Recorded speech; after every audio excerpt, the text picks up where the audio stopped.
Daredevil Season 2, Episode 6, Regrets Only. And I don't know what I have to say about this one. They're continuing the tradition of Kinbaku, the last episode, in that it's just kind of setting things up that are going to get paid off later. So it's 2 episodes in a row where I found myself frequently rather bored and reaching for my phone and then having to slap my hand away because no, I'm paying attention to this for review purposes. I cannot play Hearthstone as I'm watching this.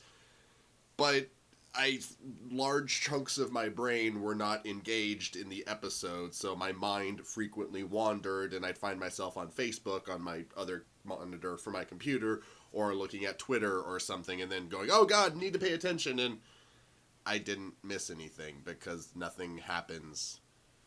There's a couple of different interesting subplots, or potentially interesting subplots, like Nelson and Murdoch law firm offered to defend the Punisher, Frank Castle, which I kind of saw coming, but it doesn't really go anywhere yet. It's just kind of the, hey, we're going to do it, and we're going to do it.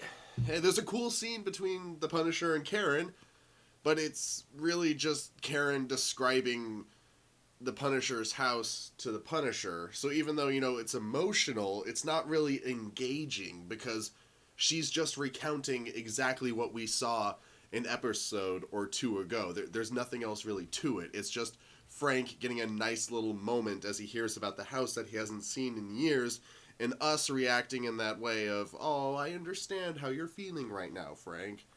But that's it. It doesn't go any deeper than that. It just stays at that surface level. And the relationship between Matt and Karen, Daredevil and Karen, is off to a good start, and we're starting to see the predictable fallout between Matt and Foggy as friends have a girl come in between them, and we all know how that always turns out.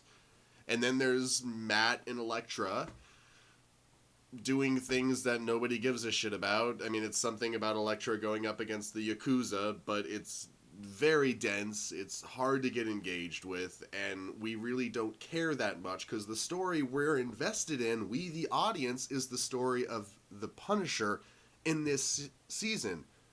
So we don't really care about all this stuff with Elektra. It's interesting because the character of Elektra is interesting, but we're just kind of waiting for it to get back to the Punisher because, again, we don't fully understand what it is Elektra wants out of this, what her end goal is, why she's here, why she's doing these things other than they decided to add Elektra to this season. So it's towing a very fine line between bad and just not interesting, which isn't a great place for a series to be 2 episodes in a row. 1 episode of this would have been one thing, but now we're at 2, so is episode 7 going to be the exact same thing? Is it going to be just another placeholder for something that's going to happen in episodes 8, 9, 10? Or something? I mean, when is this series going to actually start doing things again? When am I going to have a reason to really start caring? When am I going to have something to say in these videos other than, can this story, get interesting already?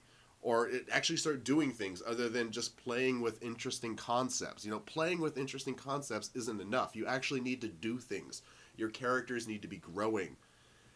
And I'm just not seeing any of that, or at least not anything new or exciting. Like, yeah, there's obviously going to be a contemptuous moment between Matt and Foggy coming up, but that's so cliche, I'm already waiting for it to be over even though it's barely started.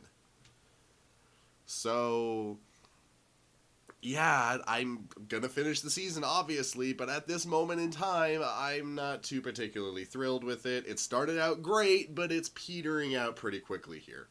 So, episode 7, please be good.